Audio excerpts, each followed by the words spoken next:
ఉచిత varicose veins consultation మరియు screening, సర్జరీలపై special discount. భారతదేశంలోని best varicose veins Avis hospital ని సంప్రదించండి. మరింత సమాచారం కోసం ఈ నంబర్కి కాల్ చేయండి.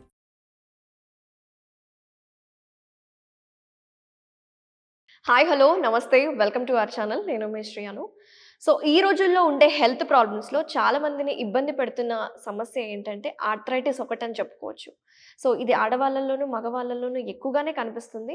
సో ఆర్థరైటిస్ అంటే ఏంటి, దీంట్లో ఎన్ని రకాలు ఉంటాయి, ఎలాంటి ట్రీట్మెంట్స్ మనకు అందుబాటులో ఉన్నాయి, ఈ అంశం గురించి మాట్లాడడానికి ప్రజెంట్ మనతో పాటు ఉన్నారు senior consultant orthopaedic surgeon doctor Suresh Reddy గారు ఉన్నారు ఫ్రమ్ కేఆర్ హాస్పిటల్స్ మలక్పేట్. నమస్తే సార్. నమస్తే. ఎలా ఉన్నారు? Yeah, all good ma'am. Sir, what is arthritis? Arthritis అంటే ఏంటి, దీంట్లో ఇది రావడానికి కారణాలు ఏంటి అసలు? ఆర్థరైటిస్ అంటే సింపుల్గా చెప్పాలి అంటే జాయింట్ అరుగుదల. So that is called arthritis. దీంట్లో మనం జనరల్లీ బ్రాడ్ కేటగిరీగా చూసుకుంటే ఆస్టియో ఆర్థరైటిస్ అని అంటాము.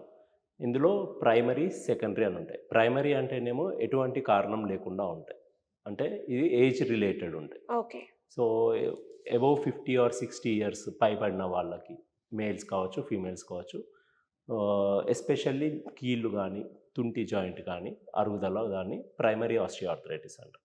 సెకండరీ ఆస్టియోఆర్థరైటిస్ అంటే అండర్లయింగ్ కాజ్ ఏమన్నా ఉండాలి, లైక్ రుమటాయిడ్ ఆర్థరైటిస్, లేకుంటే ఎస్ఎల్ఈ, సోరియాటిక్, ఇవన్నీ డిసీజెస్ వల్ల ఏదో ఒక కారణం వల్ల ఆర్థరైటిస్ రావడం, జాయింట్ అరిగిపోవడం, దాన్ని సెకండరీ ఆస్టియోఆర్థరైటిస్ అని. మన రెగ్యులర్ క్లినికల్ ప్రాక్టీస్లో ఎస్పెషల్లీ ప్రైమరీ ఆస్టియోఆర్థరైటిస్నే ఎక్కువగా చూస్తుంటాం. ఇండియన్ పాపులేషన్లో ఎస్పెషల్లీ నీ ఆర్థరైటిస్ చూస్తుంటాం. సో ఈ నీ ఆర్థరైటిస్ అనేది ఎక్కువగా ఏ ఏజ్ గ్రూప్ వాళ్ళని ఎఫెక్ట్ చేస్తుంది అంటారు? ప్రైమరీ నీ ఆస్టియోఆర్థరైటిస్ వచ్చేసి especially more than 50 or 60 years elderly population. So పెద్దవాళ్ళు, వీటికి అండర్లయింగ్ కాజెస్ కొన్ని ఉంటాయి, అంటే ప్రీడిస్పోజింగ్ ఫ్యాక్టర్స్ అంటాం, లైక్ ఒబేసిటీ, సో వెయిట్ ఎక్కువ ఉండడం వల్ల. Second thing, underlying bone disorders like ఎముకల సాంద్రత సరిగ్గా ఉండకపోవడం వల్ల, థైరాయిడ్ ప్రాబ్లమ్స్, ఇవన్నీ నీ ఆర్థరైటిస్ రావడానికి హెల్ప్ చేస్తుంటాయి. సో అవి రాకుండా ఉండడానికి మనం దానికి తగ్గట్టుగా కొన్ని జాగ్రత్తలు తీసుకోవాల్సి ఉంటుంది. సార్, దీనికి ట్రీట్మెంట్ చాలా మంది అనుకుంటారు కదా, సర్జరీ ఒకటి ఉంది కదా, అది ఆప్షన్ ఉంది, సర్జరీ చేసుకుందాము, ఆర్థరైటిస్ ఎలానో ఉంది స్టేజెస్, అంటే సర్జరీయే కాకుండా కొంతమంది భయపడుతూ ఉంటారు. అలా కాకుండా మెడిసిన్స్ ద్వారా కంట్రోల్ చేసుకోవడానికి అవుతుందా ఏమన్నా? డెఫినెట్లీ మెడిసిన్స్ ద్వారా కంట్రోల్ చేసుకోవచ్చు అండి. ఎనీ పేషెంట్ మన క్లినిక్కి ఫస్ట్ వచ్చినప్పుడు ఆర్థరైటిస్ కంప్లైంట్ ఉన్న పేషెంట్ వస్తే మనం ఫస్ట్ దాన్ని ఇన్వెస్టిగేట్ చేసి ఏ స్టేజ్లో ఉందో తెలుసుకుంటాం. సో ఎనీ ఆర్థరైటిస్ ఫస్ట్ 4 స్టేజెస్లో డివైడ్ చేసుకుంటాం. Okay. Stage 1, stage 2, stage 3 and stage 4. Stage 1 and stage 2 generally life style modification, exercises, rehab, physiotherapy and medication ద్వారా మనం కంట్రోల్ చేసుకోవచ్చు. స్టేజ్ 3, స్టేజ్ 4లలో depending on the complaints severity బట్టి మనం సర్జరీకి వెళ్ళాల్సి ఉంటుంది. స్టేజ్ 1లో ప్రిడిస్పోజింగ్ ఫ్యాక్టర్స్, అంటే పేషెంట్ ఒబీస్ పేషెంట్ అనుకోండి, వెయిట్ కంట్రోల్లో పెట్టుకోమని చెప్తాం, వెయిట్ తగ్గాలి కొంచెం వాళ్ళు. థైరాయిడ్, అండర్లయింగ్ థైరాయిడ్ ప్రాబ్లం ఉందనుకోండి, సో థైరాయిడ్ని కంట్రోల్ చేసుకోవాల్సి ఉంటుంది. అట్లనే physiotherapy, muscle strengthening exercises and life style modification, కింద కూర్చొని మెట్లు ఎక్కడం దిగడము, కింద కూర్చొని అలవాట్లు ఉంటే ఇవి కొంచెం అవాయిడ్ చేసుకోమని చెప్తాం. సో స్టేజ్ 1, స్టేజ్ 2లో మెడిసిన్స్ అండ్ ఎక్సర్సైజెస్ సరిపోతాయి. స్టేజ్ 3లో ఇప్పుడు కొంతమంది ప్లాస్మా థెరపీ అవి కూడా చేస్తున్నారు స్టేజ్ 2, స్టేజ్ 3లలో. బట్ స్టేజ్ 4 మాత్రం కంప్లీట్ ఆర్థరైటిస్, అంటే అది మొత్తం గుజ్జు అంతా అరిగిపోయి ఉంటుంది. వీటిలలో ప్లాస్మా థెరపీ ఇవి పనిచేయవు. సో డెఫినెట్లీ వాటికి మాత్రం టోటల్ నీ రీప్లేస్మెంట్ సర్జరీస్ చేసుకోవాల్సి ఉంటుంది. సో ఆల్రెడీ ఆర్థరైటిస్ ఉన్న వాళ్ళు ఎలాంటి జాగ్రత్తలు తీసుకోవాలి, డైట్లో ఎలాంటి చేంజెస్ తీసుకోవాలి? ఆర్థరైటిస్ ఆల్రెడీ డయాగ్నోజ్ అయిన తర్వాత, అది ఇంతకు ముందుగా చెప్పినట్టుగా మనం స్టేజ్ డివైడ్ చేసుకుంటాము. ఆల్రెడీ స్టేజ్ 4లో ఉన్న వాళ్ళకి మోస్ట్లీ సర్జరీనే అవసరం పడుతుంది. స్టేజ్ 1, 2 and 3 వరకు మాత్రము మనం medicines and physiotherapy and exercises తోటి చేసుకోవచ్చు.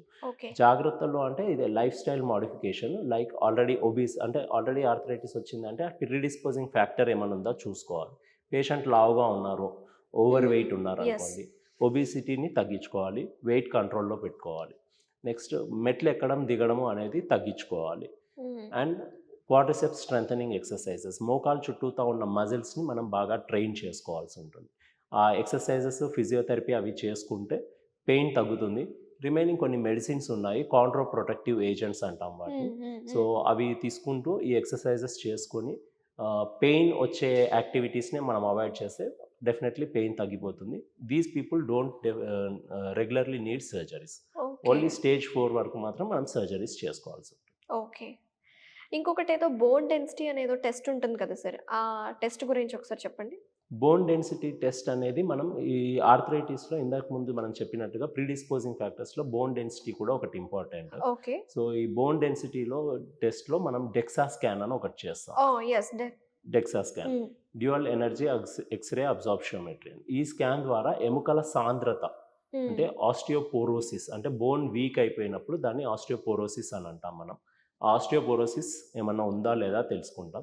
ఒకవేళ అది ఆస్టియోపోరోసిస్ ఉంది అని అంటే దానికి తగ్గట్టుగా మెడిసిన్స్, ఇంజెక్షన్స్ కూడా కొన్ని ఉన్నాయి, అండ్ ఎక్సర్సైజెస్ అగైన్ చేసుకోవాల్సి ఉంటుంది. డెక్సా స్కాన్ అనేది అసలు ఏ ఏజ్ గ్రూప్ వాళ్ళకి రికమెండ్ చేయొచ్చు అంటారు?